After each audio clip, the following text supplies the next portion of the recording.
जय श्री सीताराम, जय श्री राधे श्याम। कल हमने पढ़ा था, उन्हीं कृपालु श्री रघुनाथ जी को मैं प्रणाम करता हूँ और उन्हीं के निर्मल गुणों की कथा कहता हूँ। कैलाश पर्वतों में श्रेष्ठ और बहुत ही रमणीय है, जहाँ शिव जी और पार्वती जी सदा निवास करते हैं।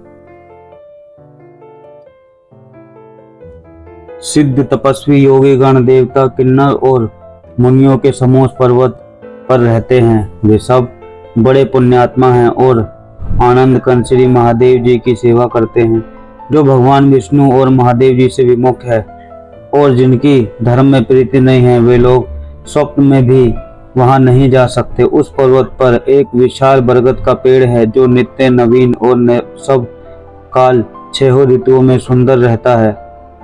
वहां तीनों प्रकार की शीतल मंद सुगंध वायु बहती रहती है और उसकी छाया बड़ी ठंडी रहती है। वह शिवजी के विश्राम करने का वृक्ष है, जिसे वेदों ने गाया है। एक बार प्रभु श्री शिवजी उस वृक्ष के नीचे गए और उसे देखकर उनके हृदय में बहुत आनंद हुआ। अपने हाथ से बागंबर बिछाकर कृपालु शिवजी स्वभाव से ही बिना किसी खास प्रयोजन के वहां बैठ गए। कुंद के पुष्प, चंद्रमा और शंख के समान उनका गौर शरीर था। बड़ी लंबी भुजाएं थी और वे मुनियों के से वल्कल वस्त्र धारण किए हुए थे। उनके चरण नए पूर्ण रूप से खिले हुए लाल कमल के समान थे। नखों की ज्योति भक्तों के हृदय का अंधकार हरने वाली थी।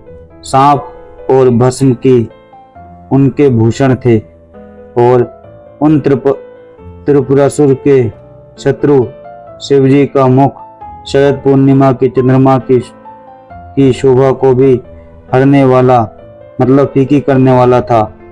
उनके सिर पर जटाओं का मुकुट और गंगा जी शोभायमान थी। कमल के समान बड़े बड़े नेत्र थे। उनका नीलकंठ था और वे सुंदरता के भंडार थे। उनके मस्तक पर द्वितीय का चंद्रमा शोभित था। कामदेव के शत्रु शिवजी वहां बैठे हुए थे, शोभित हो रहे थे, मानो शांत रस ही शरीर धारण किए हुए बैठा हो। अच्छा मौका जानकर शिव पत्नी माता पार्वती जी ने उनके पास गई। अपनी प्यारी पत्नी जानकर शिवजी ने उनका बहुत आदर सत्कार किया और अपनी बाईं ओर बैठने के लिए आसन दिया। पार्वती जी प्रसन्न होकर शिवजी के पास बैठ गई। उन्हें पिछले जन्म की कथा स्मरण हो आई। स्वामी के हृदय में अपने ऊपर पहले की अपेक्षा अधिक प्रेम समझकर पार्वती जी हंसकर प्रिय वचन बोली। याज्ञवल्क्य जी कहते हैं, जो कथा सब लोगों का हित करने वाली है, उसे ही पार्वती जी पूछना चाहती है। पार्वती जी ने कहा, हे संसार के स्वामी, हे मेरे नाथ, हे त्रिपुरासुर का वध करने वाले, आपकी महिमा तीनों लोकों में विख्यात है। चर अचर, नाग, मनुष्य और देवता सभी आपके चरण कमलों की सेवा करते हैं।